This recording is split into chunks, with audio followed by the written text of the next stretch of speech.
Vamos lá, então vamos começar, Henrique. Metabolismo de excretas nitrogenadas e osmorregulação. Vamos começar falando aqui sobre a questão do sistema renal, questão dos rins, tá?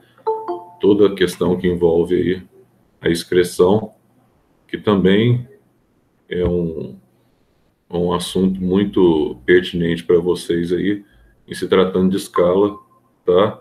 Zoológica, se tratando de fisiologia.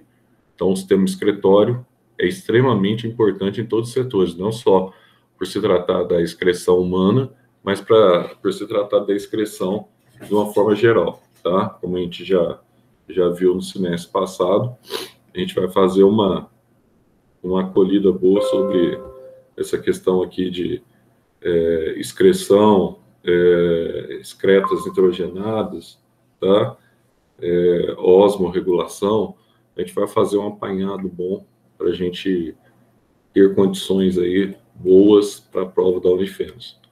Então, vamos colocar aqui, a título de conversa, vamos começar falando aqui dos mamíferos, de uma forma geral, e depois, logo em seguida, a gente começa a falar sobre os peixes também, a questão da osmorregulação dos peixes, para a gente chegar no rio humano, né? Então, vamos colocar assim, ó, um dos grandes desafios dos seres vivos, tá? Isso aí, tanto aquático quanto terrestre, nós vamos ter esse desafio aí, que é o equilíbrio do líquido corpóreo. E também é a manutenção, vamos chamar assim, de sua homeostase, ou de sua homeostasia. O que é isso, Zé? É o equilíbrio interno que envolve tanto a questão do calor quanto a temperatura, a manutenção de sua homeostasia. Isso aqui a gente chama de equilíbrio interno, tá? E esse equilíbrio interno envolve aqui controle de sais e de temperatura, basicamente. Então, você tem aqui o controle salino e temporal. Vamos colocar assim, como é bonitinho. Temporal. Tá? Aí, além disso, tá? Podem diretamente aí influenciar, podendo influenciar no metabolismo de uma forma geral, tá? Então, influenciar no quê? Influenciar no metabolismo. A gente chama de metabolismo nutritivo. Mas por que influencia no metabolismo nutritivo? Porque as enzimas que atuam no sistema digestório dependem da temperatura para que elas sejam ativadas, né? Nós sabemos que a melhor temperatura para ativação enzimática fica em torno de 38 graus Celsius. Então, você vai trabalhar com a temperatura corpórea muito próximo disso, de 36 a 36,5, etc. É a temperatura corpórea. Então, a nossa temperatura, estou dizendo no caso humano, a nossa temperatura, ela favorece o processo de quebra, tá, de substratos pelas enzimas ao longo da digestão. Então, metabolismo nutritivo, respiratório. Mas envolve equilíbrio do que no respiratório? Não é só de sal, mas envolve também equilíbrio de gases, né? O equilíbrio circulatório. O sangue é circulatório. O sangue, tão importante para nós, né? Sim, o sangue, bastante importante, certo? Ele que faz a movimentação de escórias, ele que faz a movimentação entre os gases, tá? Vou colocar aqui, ó, entre outros. Então, você tem o equilíbrio interno do seu corpo, tá? Um caso interessante que nós temos é o caso dos morcegos, que nós chamamos de morcegos hematófagos. Então, você tem um exemplo aqui, ó, dos morcegos. Vamos colocar esse exemplo. Dos morcegos hematófagos. O que esses morcegos eles fazem, né? Então, aqui, ó, nutrem o sangue de outros animais. Bom, isso todo mundo já sabe. Bom, o que eles têm de interessante, tá? Eles são mamíferos pequenos, vamos chamar assim, né? São mamíferos pequenos, tá? E que se hospedam basicamente em bovinos. Que se hospedam como... Eu vou chamar de ectoparasita, porque é um parasita externo, tá? Ectoparasitas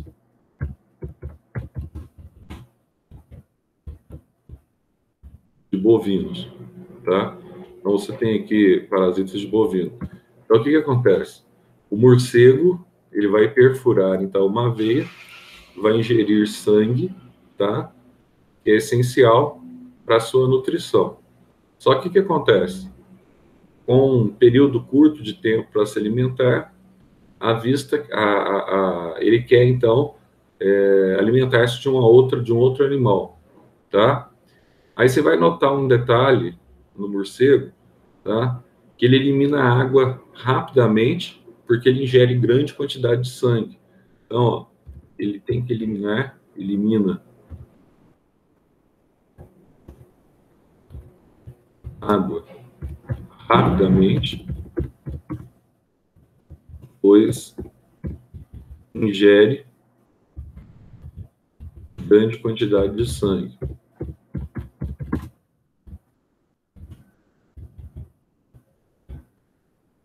Então, se ele ingere, tá, grande quantidade de sangue e ele tem que eliminar água, o que você vê no morcego? O morcego, ele começa, quando ele pica a vítima, que ele pega uma veia grande, começa a gotejar, tá? Parece que é só sangue, tá? Que tá gotejando aqui no pescoço, mas não é. Ele urina em seguida também, tá? Então, após a picada,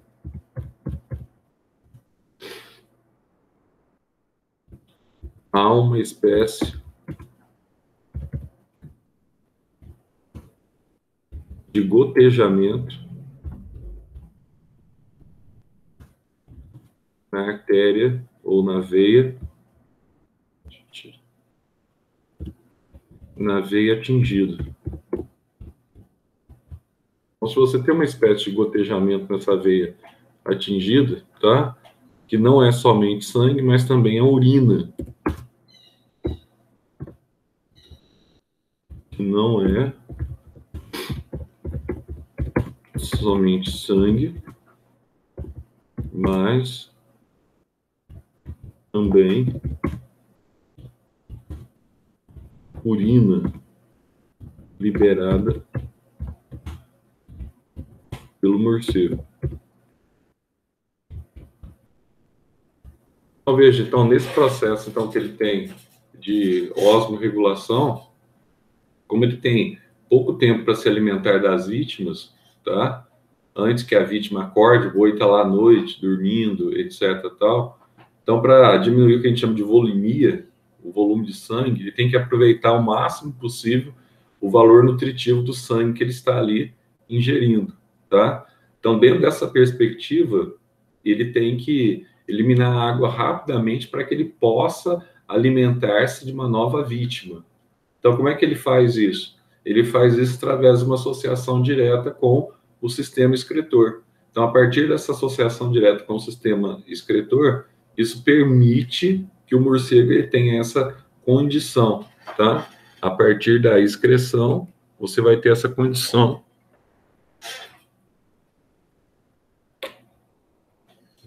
de controle, que a gente chama de controle hidrostático, ou também controle que nós chamamos aí homeostático, que é basicamente a mesma coisa, tá? Agora vamos falar um pouquinho dos órgãos excretórios. Vou falar aqui dos órgãos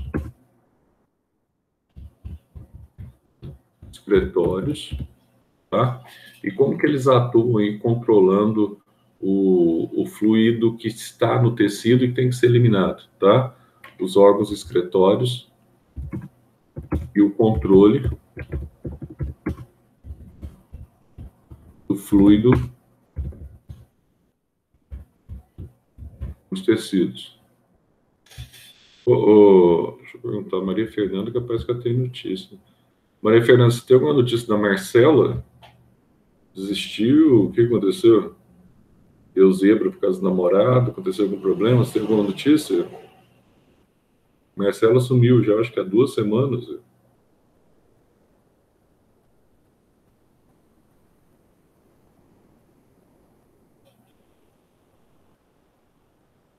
Eu acho que não tem notícia.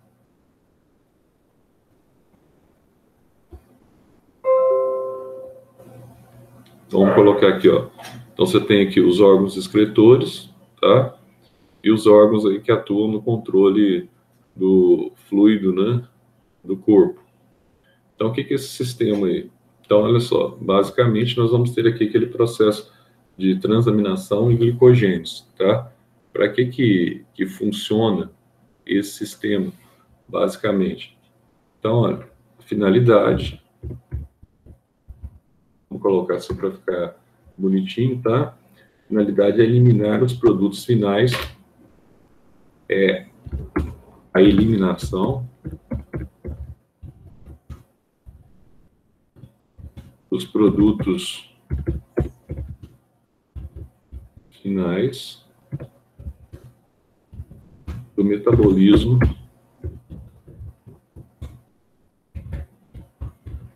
celular. Ah, mas o que é, Zé? O que tem que sair aí no metabolismo celular? Por exemplo, como escórias metabólicas, tá? Ou excretas nitrogenadas. Então, tanto as escórias metabólicas quanto as excretas nitrogenadas, tá? Gases respiratórios, gases respiratórios. Vou colocar um gás respiratório aqui que vocês conhecem bastante, é o CO2, que também é objeto de estudo nosso, né? Para as próximas aulas aí. E esses gases aqui, eles têm um detalhe interessante, né? Esses gases respiratórios. Ah, o que significa esses gases respiratórios? Bom, nós temos lá a questão do sangue venoso e do sangue arterial, tá? Isso é bastante importante para a gente. Então, quando a gente está tratando, está trabalhando com sangue venoso e sangue arterial, a gente trabalha, fala muito sobre esses gases respiratórios, tá? Então, aqui você tem, então, as escórias, excretos nitrogenados. Você vai ter aqui os gases respiratórios, tá? Que é o dióxido de carbono, por exemplo, que também é eliminado junto com a nossa respiração. No caso do CO2, eliminado pelos pulmões, tá? Já as vias urinárias e as glândulas sudoríparas exercem a função aí de excreção. Então, vamos colocar assim, ó, as vias urinárias e as glândulas sudoríparas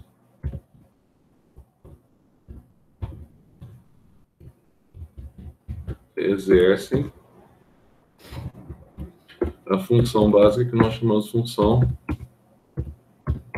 de excreção. Então, um detalhe interessante para manter esse equilíbrio no nosso corpo, não basta apenas, tá, a urina. Nós temos também a questão aí das glândulas que nós chamamos de sudoríparas, tá? E é interessante que em alguns animais, como por exemplo o crocodilo, para ele estabelecer esse controle, equilíbrio salino no corpo, etc, tal, ele, que a gente chama até, né, fala assim, o crocodilo ele é tão ruim que quando ele está matando uma presa, ele está lá mordendo a presa, etc. Tal, ele é ruim, que ele é meio irônico, porque ele chora, né? A gente chama de lágrimas de crocodilo quando é lágrimas de falsidade. Mas, na verdade, ele não está chorando, não, tá? É que ele tem as glândulas que a gente chama de glândulas lacrimais, então ele tem que fazer o controle da osmorregulação. Como ele tem que estabelecer o controle da osmorregulação dele, essas glândulas presentes nessa região aqui auxiliam o processo, tá? De liberação de sais também. Porque os rins metanéficos dos crocodilianos, muitas vezes, eles não são suficientes para eliminar todo o conteúdo que ele precisa, tá? Assim como acontece também com algumas aves, que apresentam esse tipo de glândulas acessórias, tá? Glândulas que auxiliam, não só sudoríparas, mas você pode ter também relacionado aí as próprias glândulas lacrimais, que auxiliam nesse processo. Então, qual que é a grande dificuldade? Vamos colocar assim, as proteínas ingeridas pelos organismos. Então, um pouco aqui, ó.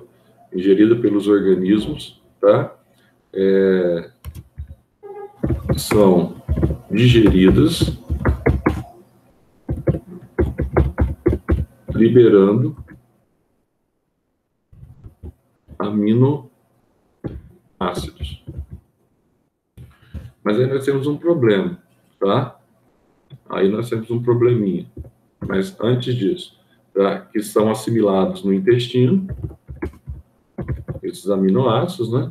Que são absorvidos pelas microvilosidades intestinais, vamos chamar assim, assimilados pelo intestino, a princípio, e depois são enviados, basicamente, aí ao fígado, tá? Pela veia porta-hepática, e enviados ao fígado pela veia porta-hepática. Então eles são enviados ao fígado, sim, porque no fígado Zé, vai ter aquelas células, são os hepatócitos. Nessas células dos hepatócitos tem os retículos endoplasmáticos, né? Então, grande parte das proteínas que nós utilizamos no nosso organismo, elas são sintetizadas ou têm relação direta, tá? Com o fígado. Então, está diretamente relacionado aí com o fígado, tá? Essas proteínas, etc, tal, ela vai passar pelo fígado. Só que o que acontece? No fígado, vou colocar assim, ó, no fígado, tá? A maior parte desses aminoácidos, tá? É metabolizada. Vou colocar assim, a maior parte dos aminoácidos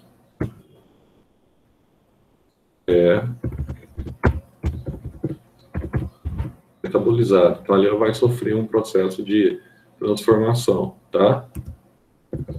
Por meio, vou colocar assim, da formação de novas proteínas. Em vista aqui, ó, tá? Basicamente, novas proteínas e aminoácidos.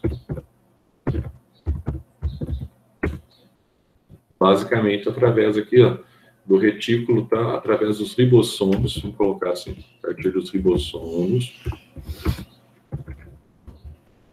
presentes no retículo endoplasmático granular dos hepatócitos, tá? Então tá aí. Então, a partir do retículo endoplasmático granular dos hepatócitos. Então, o que acontece? A outra parte desses aminoácidos vai apresentar um probleminha, tá? Qual o probleminha? Ela é enviada para os tecidos corporais, onde ela vai produzir, então, suas próprias proteínas. Vamos colocar assim, ó. A outra parte dos aminoácidos, e algumas vão ficar meio dispersas, né, ao longo do ciclo metabólico. São, ou é enviada, né? É enviada para os tecidos corporais para a síntese de suas próprias proteínas. E vou colocar assim, ó, mas vocês sabem que é aminoácido, tá? Eu vou referir aminoácido para não precisar ficar escrevendo, etc, tal, toda vez, tá? Aminoácidos, tal. Aí o que vai acontecer? Nesse metabolismo, tá? Você vai ter aí um probleminha. Eu gostaria de destacar aqui, ó. Então vamos colocar assim, ó. Exclusivamente no fígado,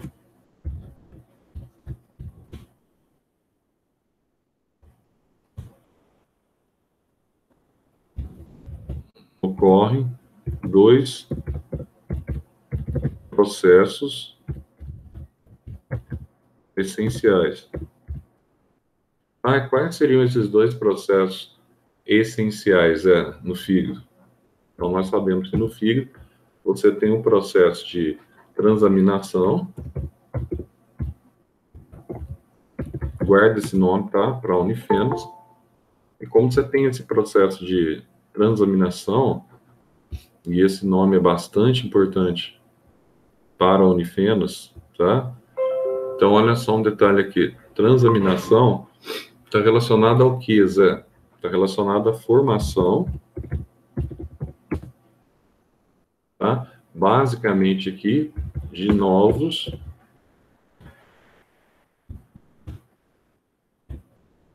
aminoácidos. Então, você tem aí a transaminação. E você tem um processo também que está relacionado ao metabolismo que a gente já viu, tá? Que é o metabolismo do açúcar, né? A gente chama de glicogênese.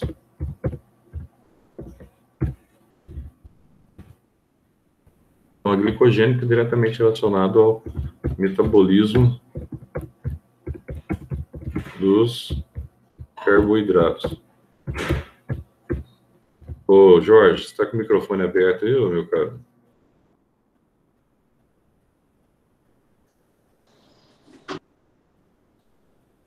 Não é eu não, pô. Quê? Não sou eu, não. Não é você não, né, velho? Fala uma coisa.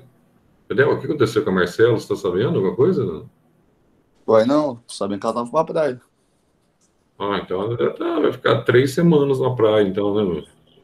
Não, deve ser isso, tá? É a família inteira dela, não. Porque ela sumiu desde semana passada. Sei não, viu, velho? Não é Uai. feito término de namoro, porque mulher já viu, né? Mulher às vezes entra em parafuso, né?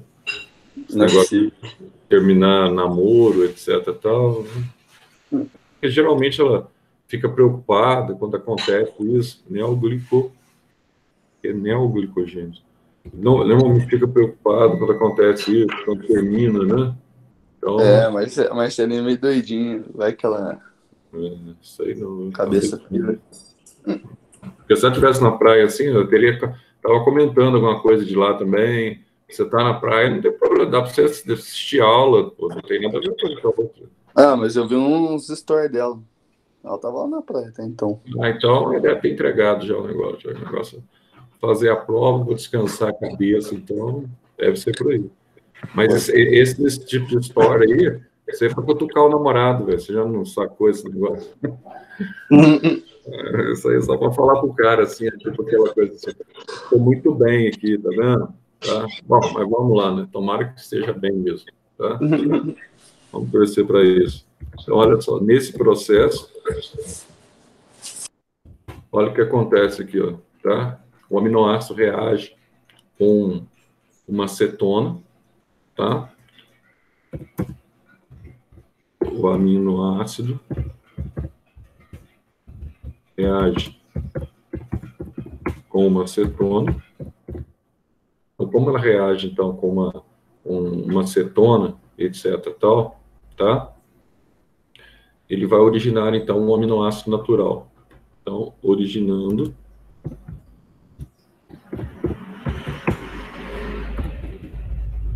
um aminoácido natural durante o processo que a gente chama de síntese proteica, tá? Durante a síntese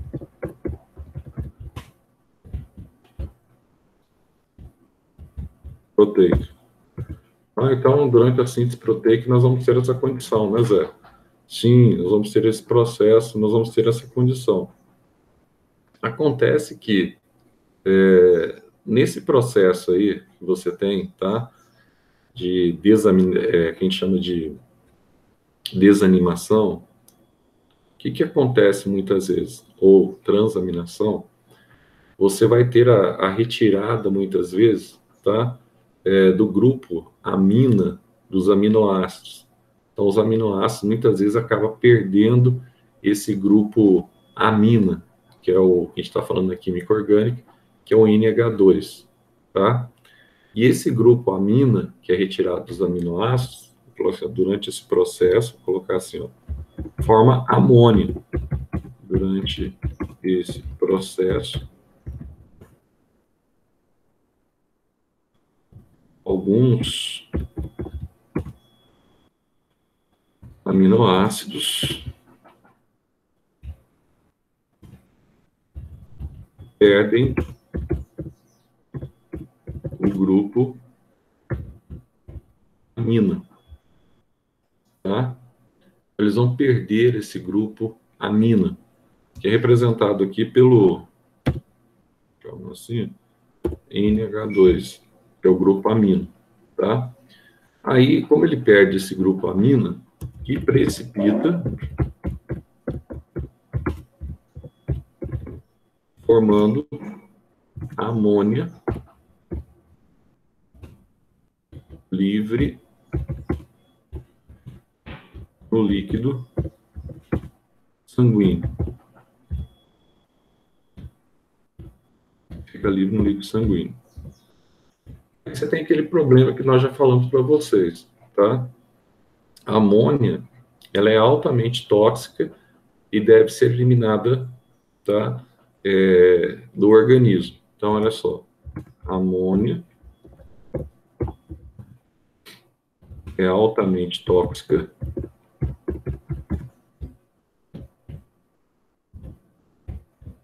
e aqui diga-se de passagem, tá? Mesmo em baixas concentrações.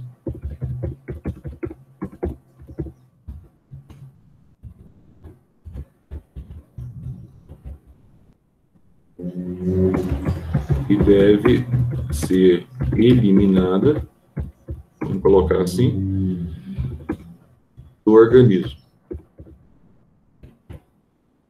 Bom, aí como é que acontece, então, né? O que acontece? Então, você tem que ter aqui, ó, uma forma para você transformar um composto altamente nocivo num composto menos tóxico, tá? Então, aqui você tem que ter aqui a transformação metabólica da amônia em um composto menos tóxico, ou seja, um composto menos nocivo. E esse composto menos tóxico aqui, ó, pode ser a ureia e o ácido úrico. Tanto faz, tá? Aqui você vai ter o ácido úrico. Esse último, no caso aqui, praticamente ele é atóxico, tá? Então, a partir dessa classificação, nós vamos ter assim, ó, Aí eu vou colocar até de vermelho aqui, para que você não tenha nenhum problema de lembrar disso aqui, ó. Seres vivos que vivem em contato direto com a água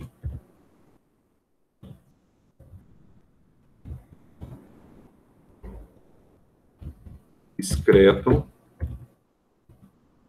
diretamente amônia, que é muito solúvel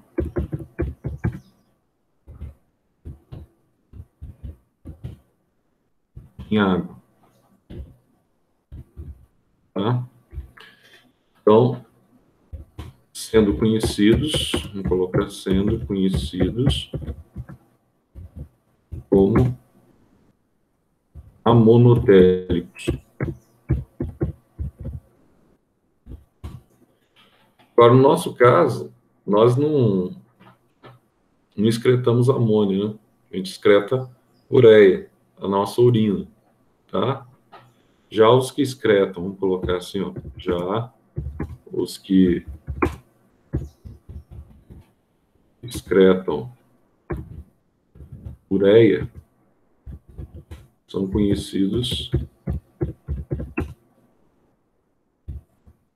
como ureotélicos, tá?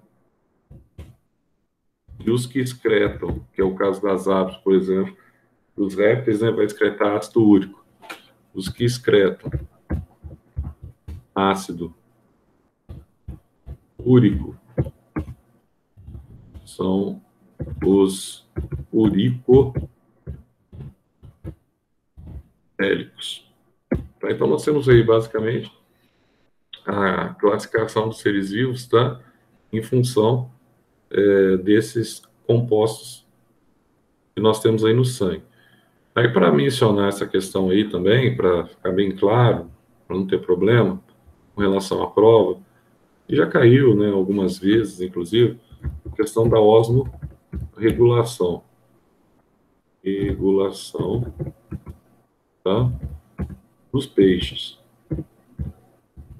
Aí você vai falar assim, nossa, Zé, como é que vai funcionar essa osmorregulação dos peixes aqui, né? Então, aqui nós vamos ter os peixes de água doce e os peixes de água salgada. Então, só para você ter uma noção, eu vou lançar uma pernilongo. Eu vou lançar aqui para vocês uma imagem, só para você enxergar aí, para ficar fácil a visualização. Vamos ver se vai ficar bonitinho aí. Eu vou copiar e vou colar aí no documento de vocês.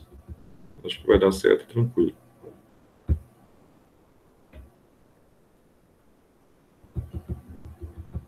Deixa eu ver aqui se eu consigo achar o bichinho aqui. Tá aqui.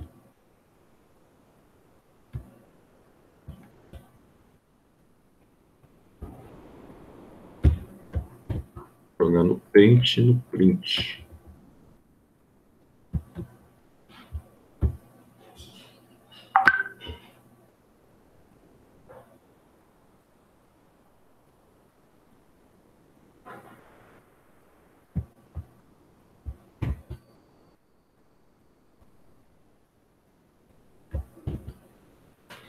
Uma olhadinha aí, deixa eu ver se vai copiar bonitinho. Tem imagem aí, beleza. Olha o que acontece aqui, ó. Nós temos um peixe de água doce, tá vendo? Então, o que que acontece com esse peixe de água doce? Presta bem atenção, tá? Acho que você não vai ter problema na visualização, talvez não tenha ficado tão nítido assim, mas acho que se é só se aproximar, depois você resolver o problema do documento aí, imprimir em PDF, alguma coisa assim, fica bom para você enxergar, tá? Esse desenho para vocês aqui, ele é fundamental, já vou explicar por quê. Ó, o que é osmorregulação? Osmorregulação nada mais é de você controlar a entrada e a saída de líquido corpóreo dos animais, tá? Então, assim, aqui você tem um peixe que é um peixe de água doce. Então, o que que acontece? Por que que você sabe, Zé? Porque aqui, ó, a gente colocou aqui, ó, Osteícter, que é peixe ósseo, tá? De água doce. Então, o que está acontecendo com esse Osteícter aqui, com esse peixe de água doce? Bom, lembra lá do princípio da osmose. O que é osmose, Zé? Osmose é a passagem do líquido através de uma membrana semipermeável de um local em que há menos concentração, tá, hipotônico, para um local em que há mais concentração, hipertônico, e esse processo ocorre através, então, dessa MSP, dessa membrana semipermeável, onde passa o líquido, o solvente, mas não passa quem? Não passa o soluto. Então, aqui, na verdade, com esse peixe de água doce aqui, ó, você criou um gradiente de concentração, tá? Ideal para osmose. Ah, por quê? Porque esse peixe simplesmente ele vai tomar água?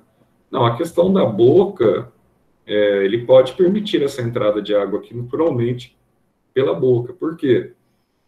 Ele tem que subtrair o oxigênio da água, né? Então, a parte da água entra pela boca e sai aqui, ó, pelas guelras do peixe, pelas brânquias, tá? Ah, por que que sai pelas brânquias? Porque aqui acontece aquele processo, aí já falando da questão da respiração, que a gente vai ver depois, falando aquele processo da respiração onde ocorre aqui nas brânquias a hematose. Ah, então ocorre a hematose aqui, Zé? Sim, ocorre a hematose. O que que é hematose mesmo? É a oxigenação do sangue, tá? Aí ele vai incorporar o oxigênio da água no sangue, que é o sangue que está chegando aqui venoso. Então aqui você está trocando, tá? O CO2 por oxigênio, para ele poder conduzir aí ao longo do sistema circulatório os nutrientes, as escórias, tá? Que é tão essencial para a vida do peixe. Então, assim, e os gases, né? Também, os gases respiratórios. Veja você que ele tem essa entrada, só que todo o meio externo onde ele se encontra é um meio hipotônico, a água é doce, é um meio hipotônico. Se eu for comparar aqui, ó, com a parte de dentro do peixe. A parte de dentro do peixe, a gente vai chamar de hipertônica, tá? Ah, Zé, por que que é hipertônica? Ah, porque está mais concentrada. Então, o líquido aqui, a água, está saindo do meio hipotônico e passando para o meio hipertônico? Isso, Zé, exatamente.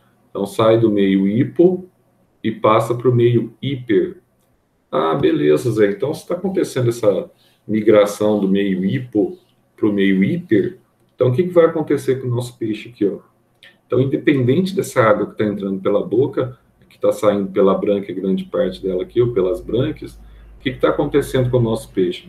O nosso peixe, cada vez mais, ó, ele está recebendo, tá, elevada concentração de água. Por quê? Porque o tecido dele funciona como uma membrana semipermeável. Ah, então como a membrana aqui é semipermeável, esse peixe ele tem tendência de ganhar água, né, Zé? Isso, não se esqueçam disso. Então esse peixe aqui ele tem tendência de ganhar água. Então à medida que ele vai ganhando água, ele vai ficando túrgido, ou seja, ele vai inchando, tá? O que que ele faz para diminuir esse excesso de água que está ficando concentrado dentro do animal? Muito fácil.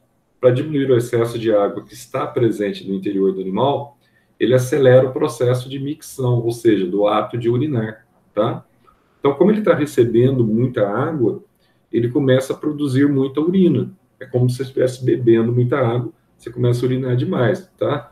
Aí você começa a produzir muita urina, e essa urina aqui, ó, acaba saindo diluída, tá? E liberada para o meio aquático onde ele está. Só que tem um problema. Como ele está urinando muito, tá? Ele está perdendo também grande parte dos sais que ele tem no seu metabolismo aí, tá? Na região nefrética, do néfron renal, ele está perdendo grande parte dos sais para o meio externo.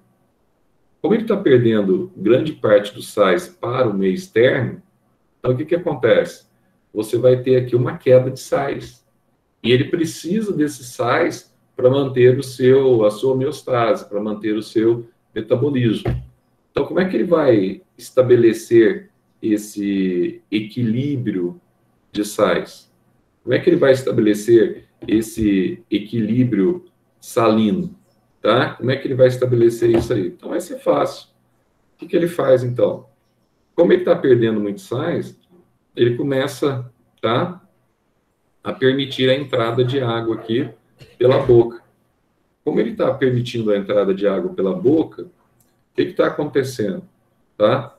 Essa água não está passando pelas brânquias aqui para diluir o oxigênio? Tá. Aí você tem aqui, além dessa entrada de água pela boca, ele vai ter aqui a absorção de NaCl por transporte ativo através aqui, ó, das brânquias respiratórias, tá? Então, os sais que ele perde na urina diluída, que ele está liberando com mais intensidade, ele acaba readquirindo esses sais pelas brânquias. Aí você tem, então, a entrada desses sais pelas brânquias. Então, vamos colocar essas observações aqui, porque isso aqui é muito importante. Então, não esqueçam desse detalhe.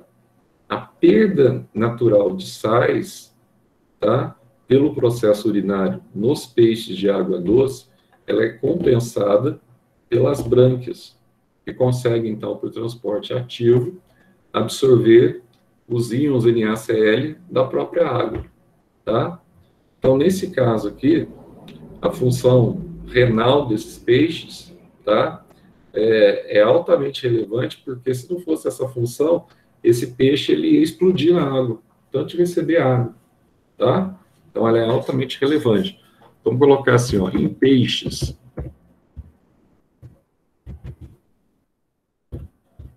de água doce,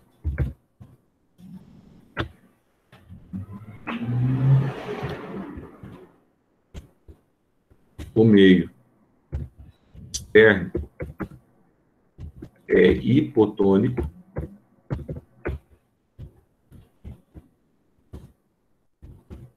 em relação, deixa eu colocar aqui, é hipotônico em relação ao meio interno,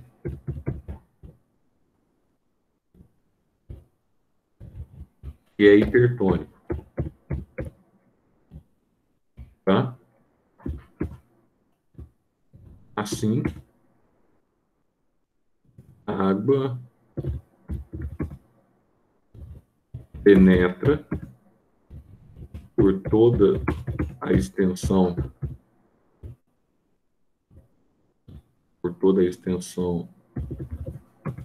corpórea. Essa extensão corpórea, ela funciona como uma membrana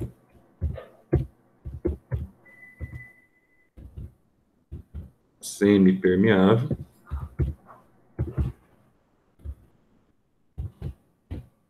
Então, ela penetra por toda a extensão corpórea, que funciona como uma membrana semipermeável.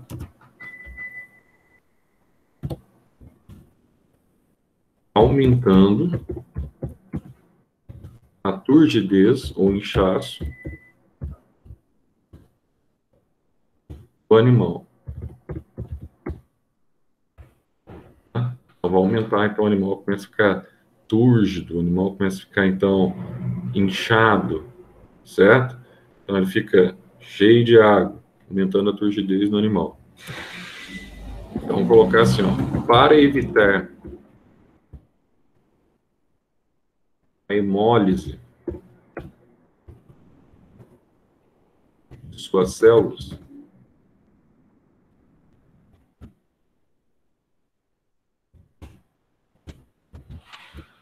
o peixe perde muita água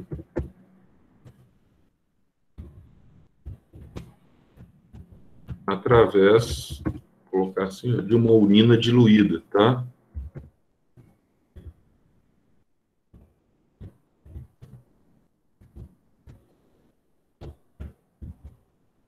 Através de uma urina diluída.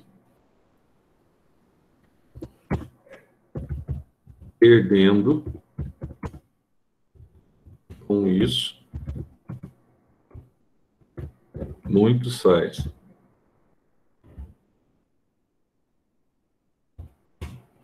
Ele acaba perdendo muitos sais para o meio externo.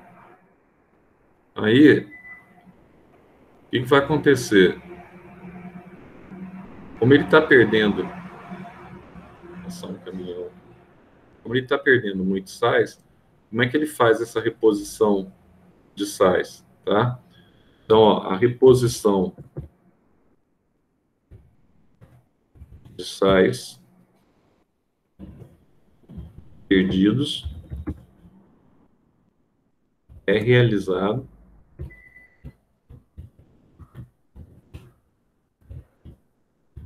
pelas brânquias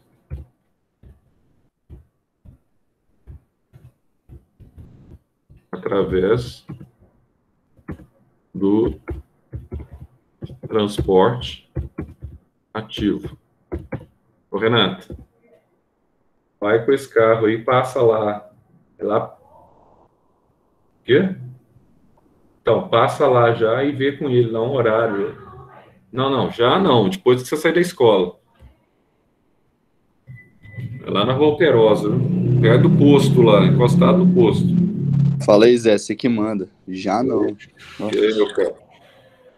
A reposição de sais perdidos é realizada pelas brânquias através do transporte ativo. Então, o que está acontecendo aqui? Ó, dessa forma, você vai aumentar, tá, o nível de sais novamente no interior do peixe. Então, ó, dessa forma,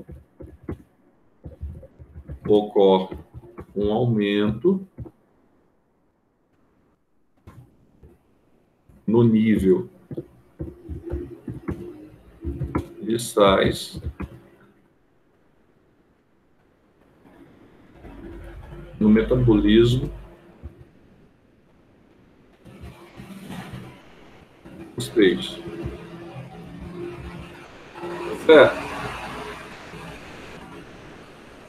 Eu não posso esquecer isso aqui, né? Não pode. Tá? Vou até colocar uma cor diferente aqui.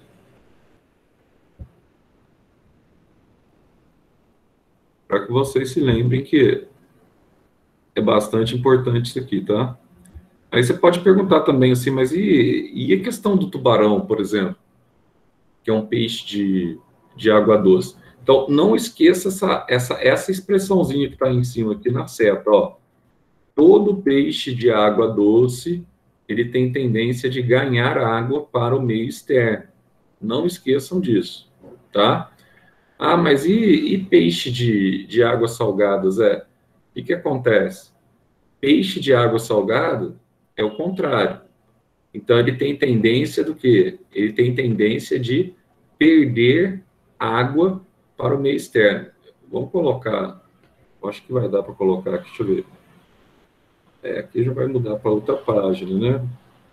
Mas, vamos colocar na outra página aqui, um outro desenho, que eu acho que vai ficar bom também. E você simplesmente não vai esquecer esse desenho. Esse esqueminha do desenho aí, que eu peguei aqui na internet, ele fica bem claro, inclusive, para você recordar o texto que eu acabei de passar sobre esse equilíbrio que os peixes demonstram aqui, tá? Deixa eu ver se aqui vai ficar bom também.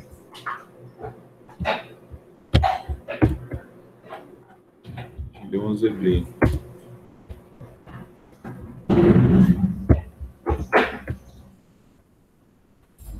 Vou ver aqui, ó.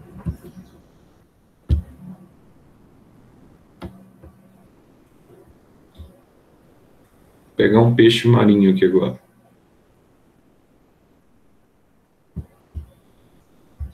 Se você guardar essa imagem, vai facilitar muito a vida de vocês, porque através da imagem fica fácil você lembrar o que foi dito, tá? Eu vou passar aqui, vou explicar embaixo, mas olha a diferença aqui, ó. A diferença é que esse peixe agora ele tem tendência de perder água, tá? Por que ele tem tendência de perder água? Porque a água externa aqui, ó, é água salgada, né?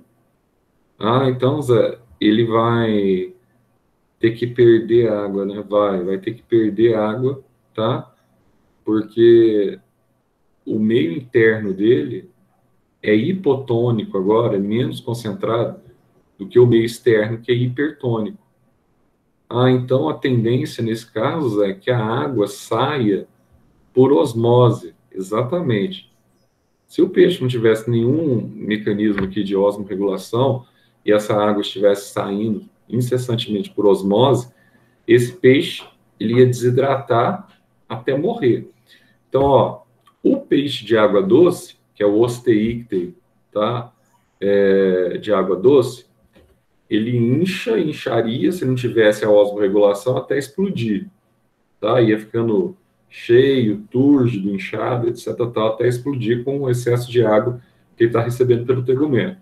No peixe de água salgada, é o inverso, porque o meio externo é mais concentrado, ele está desidratando, ele está perdendo água por osmose. Não é nem 8 horas ainda, Renato. Você não falou que você ia esperar um pouco? Ó, então, olha só, se ele está perdendo água por osmose, o que está acontecendo? Ele está dessecando, ele está desidratando. Então, se ele está desidratando, você vai ter um problema aqui, ó. Zé, então ele está desidratando, né? Sim, está perdendo água. Então, para compensar essa desidratação, tá? Está perdendo água para o meio, aí ele faz o quê? Ele tenta estabelecer a concentração interna dele igual ao do meio. Para quê? Para ele ficar aqui isotômico, para ficar com a mesma concentração que o ambiente marinho. Como é que ele faz isso?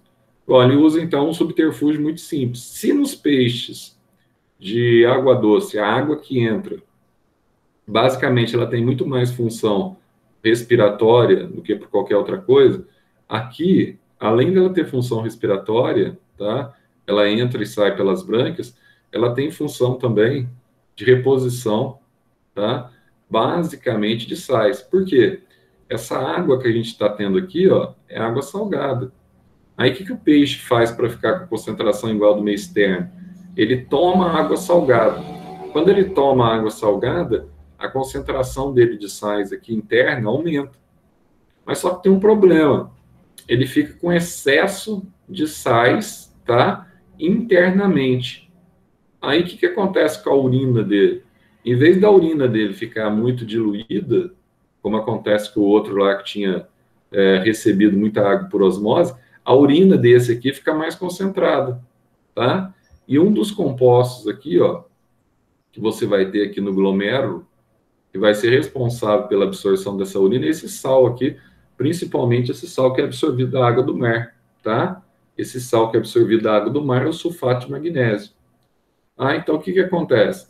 Ele vai eliminar sulfato de magnésio nas fezes e vai eliminar também sulfato de magnésio na urina, nessa urina concentrada. Mas Zé, ele está com muitos sais. Ele não dá conta, o rim dele não dá conta de liberar esse excesso de sais que ele tem aqui. Se o rim dele não dá conta de liberar o excesso de sais, o que ele tem que fazer então? Então, ó, aqui que é a jogada. Ele vai permitir a saída do excesso de sais através de quem? Das brânquias. Então, se no peixe de água salgada, que ele tem tendência de ganhar água, ele recebe sais, ele perdeu muita urina diluída pelas brânquias, aqui ele vai permitir a saída de sais, o excesso de sais da água que ele ingeriu salgado, ele vai permitir a saída desses sais também através das brânquias. Então, vamos dar uma olhadinha aqui, para a gente ver como é que acontece, tá? Então, ó, no peixe de água... No peixe de água salgada,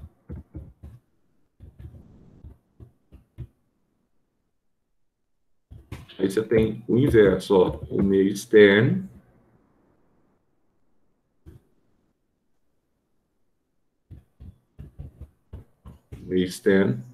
ele vai ser o quê? Ele é hipertônico,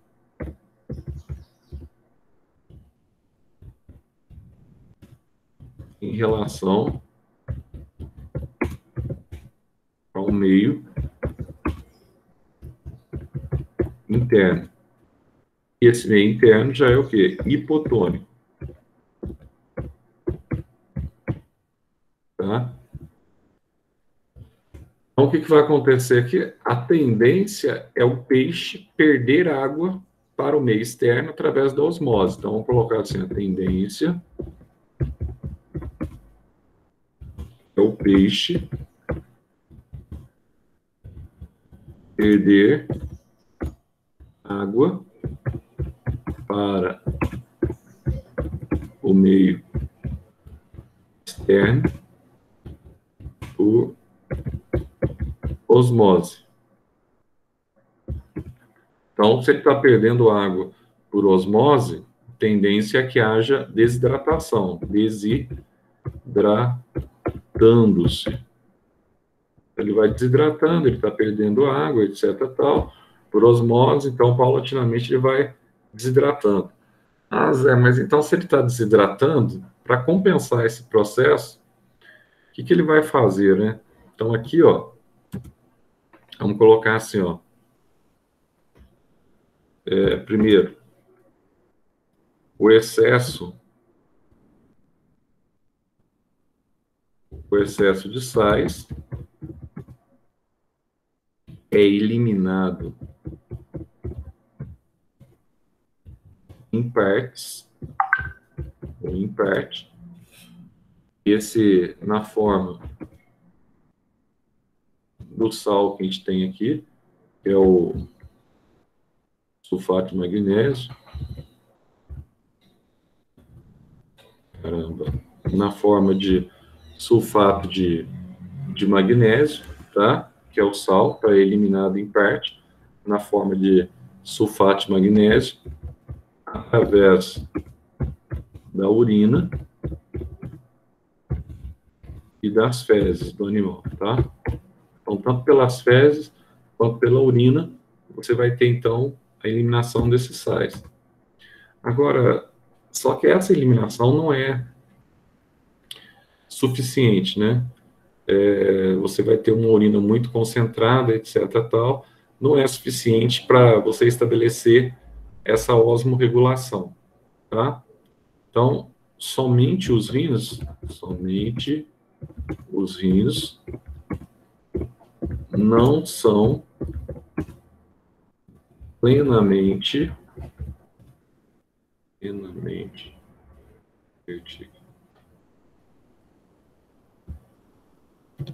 não são plenamente eficientes ou eficientes para controlar a osmorregulação.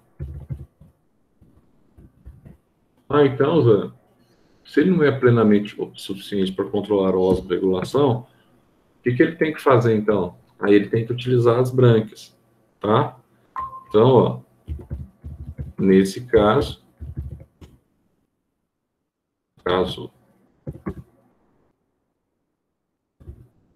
parte do excesso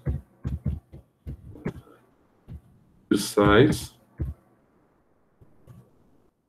é eliminado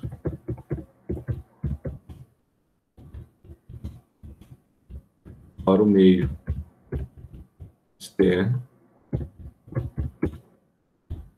pelas brânquias.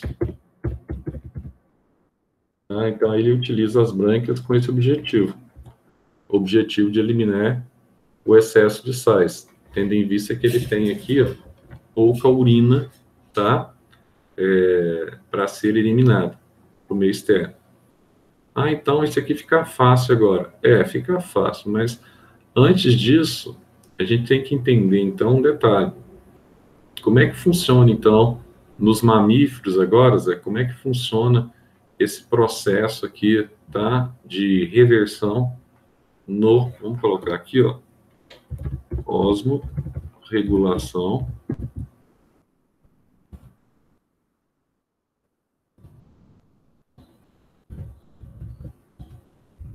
dos mamíferos.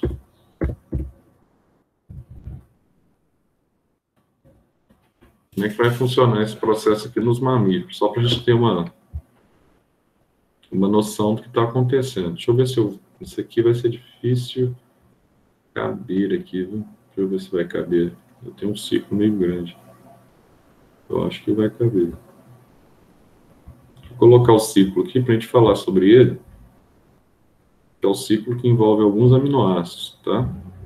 E alguns compostos intermediários que são essenciais nesse ciclo para que você obtenha o processo de osmorregulação, que é o ciclo da ornitina, né? Como é que eu vou colocar ele aqui, que é bem grandinho. Eu acho que vai dar.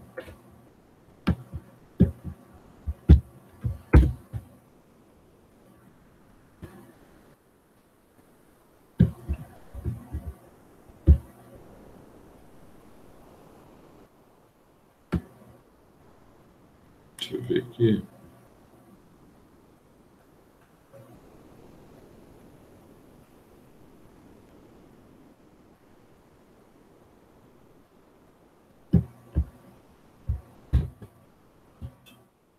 Vou colocar ele aqui. Isso. Ó, esse ciclo aí, eu acho que tá dando para vocês verem aí, né? Esse ciclo aí é muito importante, tá?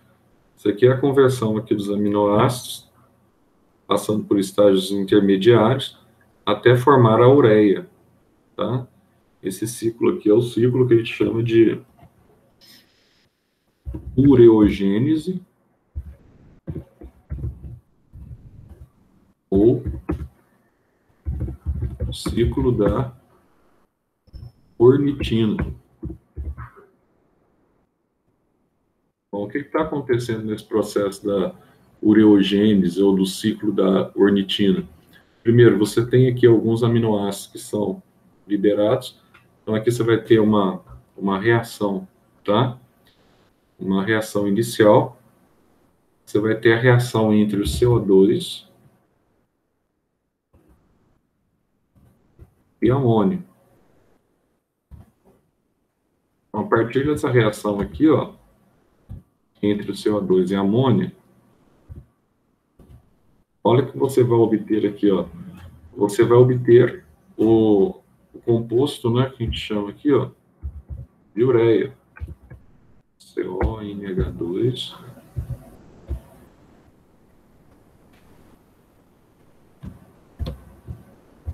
Você vai ter aqui o CONH2.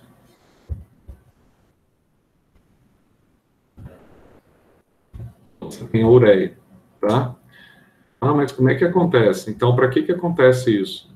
Então, nós vimos que a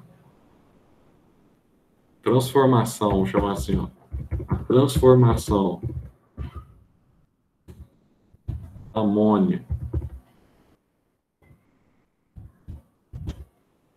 em ureia. Pode ir, Renato, vai demorar. Eu abro a transformação da amônia. Você vai demorar lá?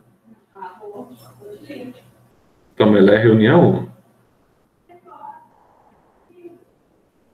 A transformação da amônia em ureia tem como objetivo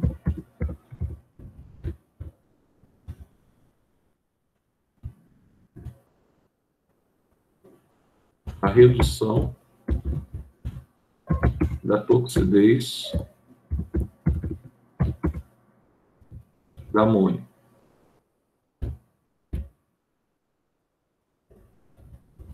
E acontece, não esqueçam disso, que isso é pegadinha, no fígado, não é no rim não, viu? O fígado que atua diretamente nesse processo. Mas como é que acontece esse processo aqui, ó? Dá uma olhadinha aqui, ó. Nesse caso aqui, você tem CO2 aqui, ó, entrando aqui com amônia, reagindo com amônia no sangue. Aí ele começa aqui através de um ciclo.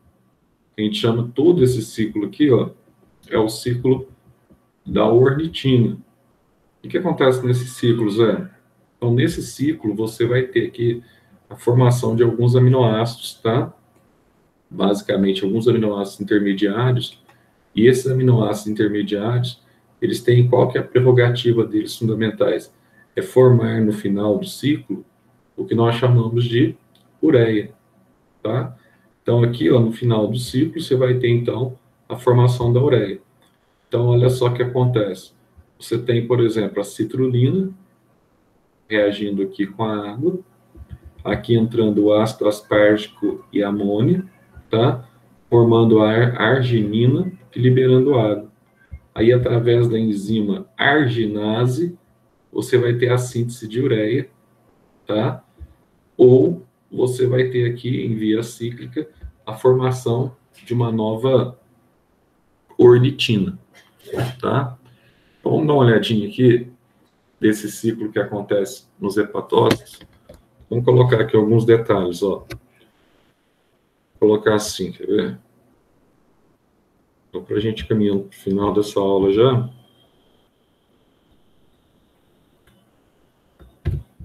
Esse ciclo ocorre nos hepatócitos. Zé, o que é hepatócito mesmo? Tá? Então, o hepatócito é aquilo que nós temos, então, tá? Ou são as células que nós temos na região do fígado, tá? Então, no ciclo da ornitina,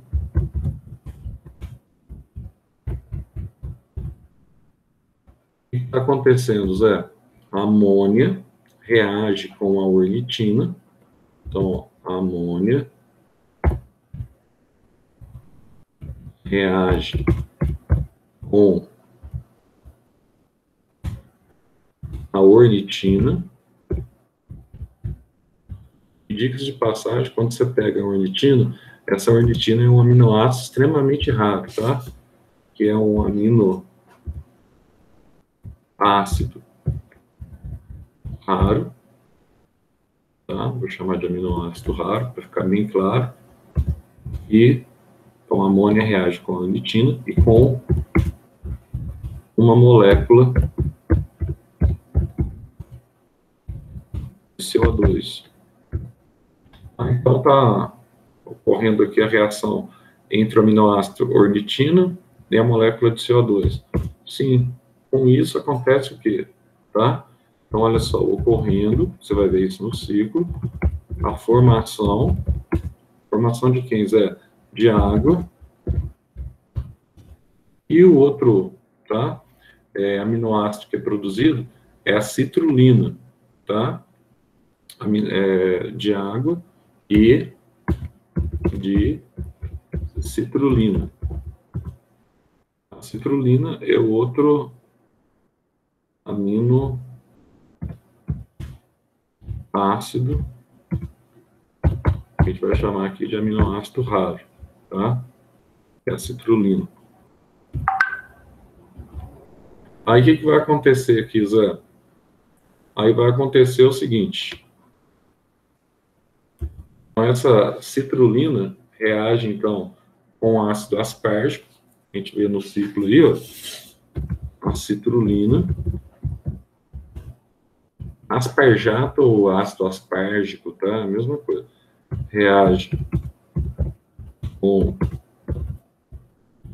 o ácido aspargico. Então, aqui tem o ácido aspargico também, na parada, né, Zé? Isso, tá?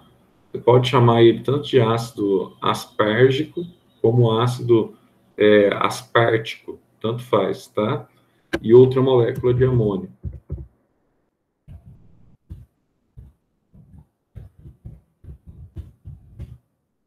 De NH3. Então, como está reagindo aqui com outra molécula de amônio, você tem ocorrendo a liberação, nesse caso aqui, ó, de mais água, tá? E forma um outro aminoácido, liberação de mais água, formando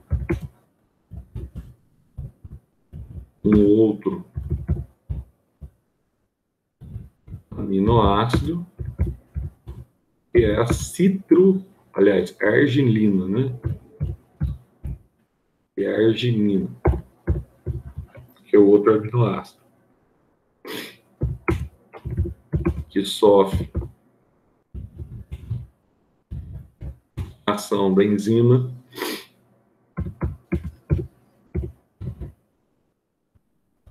a gente vai chamar aqui, tá? De enzima arginase, que você tem lá no ciclo, e se converte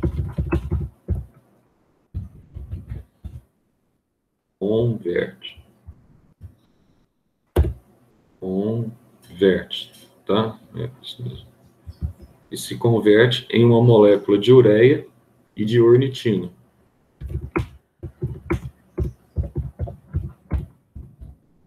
Molécula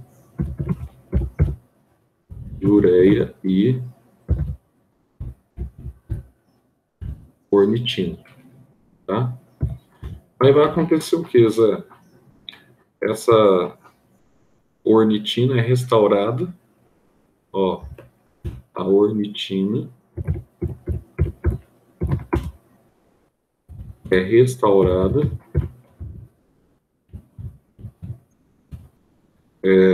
durante o fechamento do ciclo.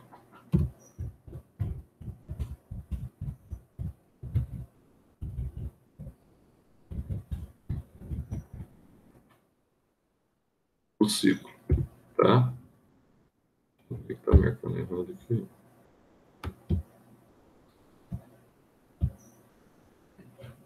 Sendo restaurado durante o fechamento do ciclo. Então, aí você tem, ó, todo esse processo representado por esse ciclo. E lembrando que esse ciclo, ele é fundamental, tá? Para o processo de osmorregulação dos mamíferos, tá? Então, só para a gente fechar,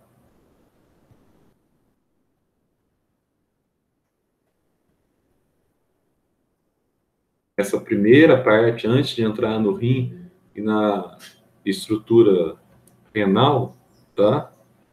Vamos colocar assim, uma parte significativa da dieta humana, vamos colocar assim, ó, é composta por proteínas, beleza? Então, olha só, proteínas que são formadas por cadeias de aminoácidos. Para a gente não esquecer, tá? Por cadeias de aminoácidos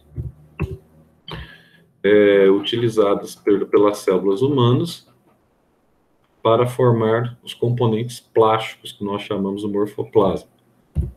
Utilizadas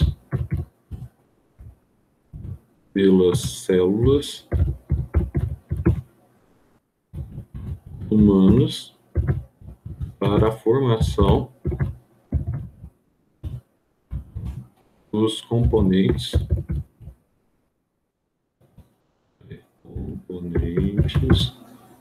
do morfoplasma. No citoplasma onde estão aí os organoides, tá? Celulares, tá? Então, é utilizado para a formação, tá? Dos componentes, basicamente aí do morfoplasma, e é utilizado também para a produção de energia durante o metabolismo celular. E também para produção de energia ao longo do metabolismo celular, tá? Bom, então nós vimos então que no fígado ocorre reação de desaminação com a perda de radicais livres de amônio, tá?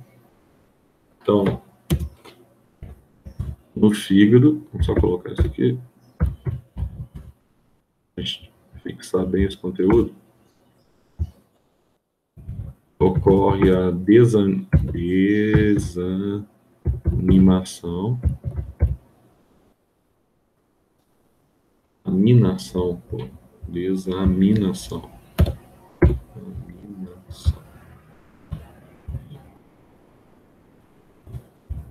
com a perda de radicais que a gente viu lá no início da aula, que é a amina.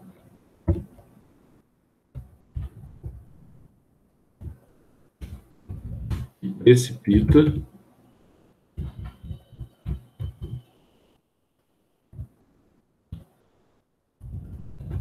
formando amônio. E posteriormente é convertida em ureia durante o ciclo da ornitina, ciclo desse aminoácido, tá? Então, ó, aqui você tem então uma situação bastante conveniente, tá, do nosso organismo para se adaptar nessa situação aqui. Então, como é que a gente vai remover essa amina? Através do ciclo da ornitina, tá? Então, esses resíduos aqui, amônia, tem que ser revertidos numa substância menos tóxica, e essa substância menos tóxica, na verdade, é representada, então, pela ureia. Por isso que nós somos considerados animais, tá, ureotélicos. Então, agora eu vou deixar aqui, só para a gente começar a enxergar aqui o sistema excretório humano. Vamos deixar aqui já para as próximas aulas. A gente vai trabalhando agora sistematicamente. Aí, por exemplo, na terça-feira, eu posso continuar trabalhando uma parte disso aqui, depois eu volto na botânica, tá? A gente não vai ficar só na botânica, tá certo? Então, a gente vai começar a trabalhar já, que é fundamental para a prova de vocês, sistema urinário humano. Vou deixar aqui já alguns... Deixa eu pegar algumas figuras já para ficar fácil, mais fácil para a próxima aula, para eu ganhar tempo, tá? Vou ver se eu consigo. O tamanho aqui da tela é meio... Acho que vai dar sim. Vai, não sei não. Deixa eu ver se eu vou conseguir um pedaço, pelo menos. Posso fazer em 2 etapas. Vou ter que fazer. Deixa eu aproveitar e deixar para vocês verem. Fazer em 2 etapas. O ciclo, acho que dá. Fazer em 2 etapas. Só para você entender, quando a gente fala sistema renal, como é que é o sistema renal, tá? Qual que é a abrangência desse sistema renal, para ficar fácil para você enxergar aquilo que nós estivermos comentando aí nas próximas aulas. Vou fazer em 2 etapas aqui o corte, para ver se vai ficar bom. A gente já fica com o gráfico para a gente iniciar na próxima semana, tá? Só ver aqui se vai ficar bom, né? Você não sabe a dificuldade que é por trás disso aqui, para você ficar copiando as coisas, passando para o pente, dimensionando. Complicado, viu? Chato demais. Peraí. Deixa eu ver se vai ficar mais ou menos lá. Tem um problema também da resolução. Ah, não, ficou bom. Aí eu teria que colocar a outra parte. Deixa eu ver agora. Fragmentar em 2 partes.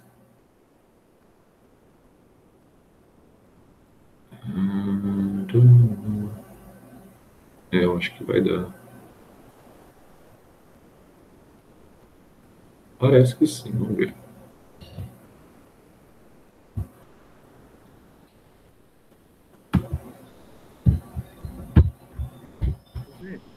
O slide de terça-feira de biologia você enviou no grupo? Oi? O slide de terça-feira de biologia você enviou no grupo?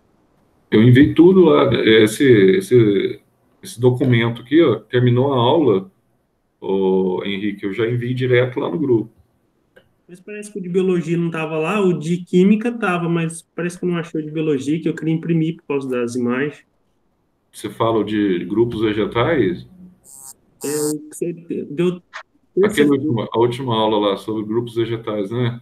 É, Uai, eu mando de novo, mas acho que eu mandei sim, mas vou mandar de novo, porque lá tem tudo desde o começo. Eu então mando tá de bom. novo agora, na hora que terminar a aula. Às vezes pode ser que às vezes eu mandei só de química mesmo, pode ser que eu Só esqueci. mandou de química, Zé. Oi? Você só mandou de química mesmo. Então, doente então da cabeça aqui, esqueceu. Ainda bem que você sabe. Vou mandar aí de novo. Obrigado.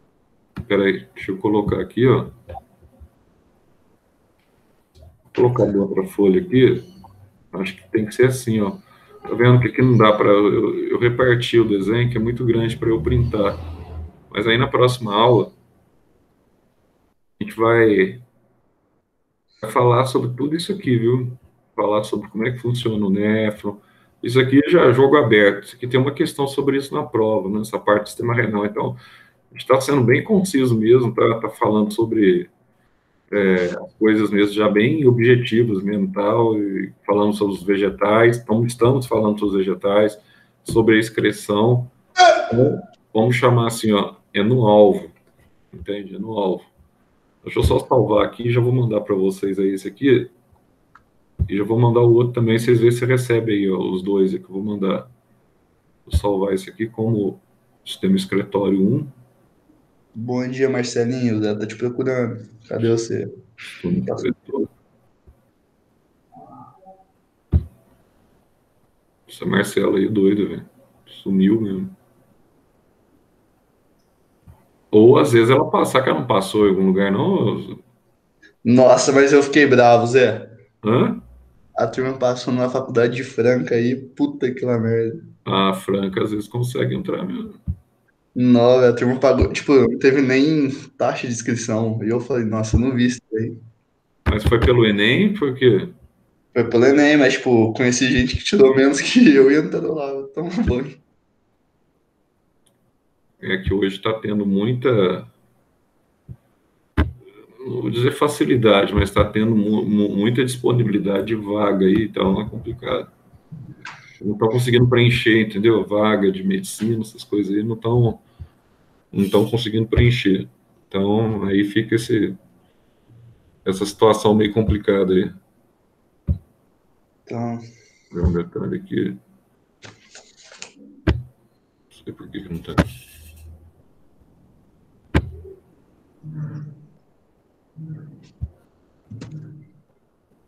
Não sei por que não estou conseguindo passar aqui no WhatsApp. Olha o WhatsApp.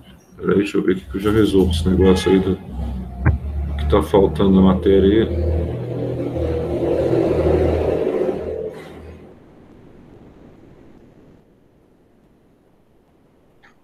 Cursinho.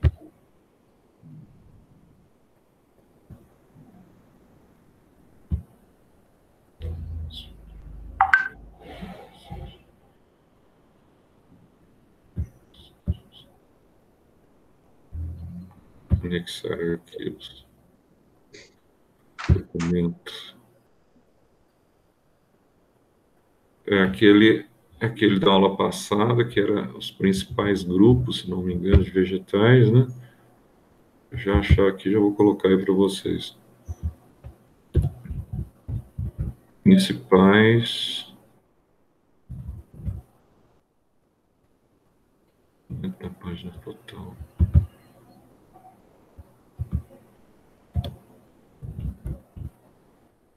Esse aqui, ó, depois vocês conferem se é esse aqui mesmo, ó.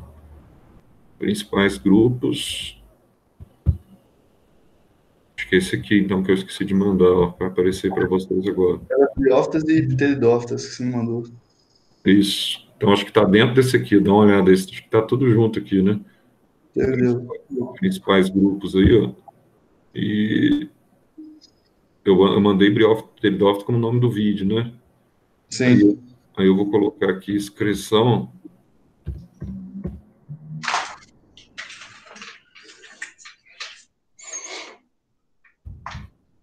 Sistema excretório, agora dessa aula. Deixa eu mandar já aí, ó. Aí, eu acho que receberam as duas aí, né? Então, dá uma olhada, qualquer coisa depois aí, Henrique, também, vocês me falam aí, tá? Eu acho que são essas duas mesmo aí que faltaram aí, né? Aliás, a aula de hoje, então faltou essa última aí, que eu nem tinha tempo, mandei só de química. Um doente. Então, beleza. Amanhã a gente continua na química, inclusive, tá? Continua na eletroquímica amanhã, ou isomeria, tanto faz.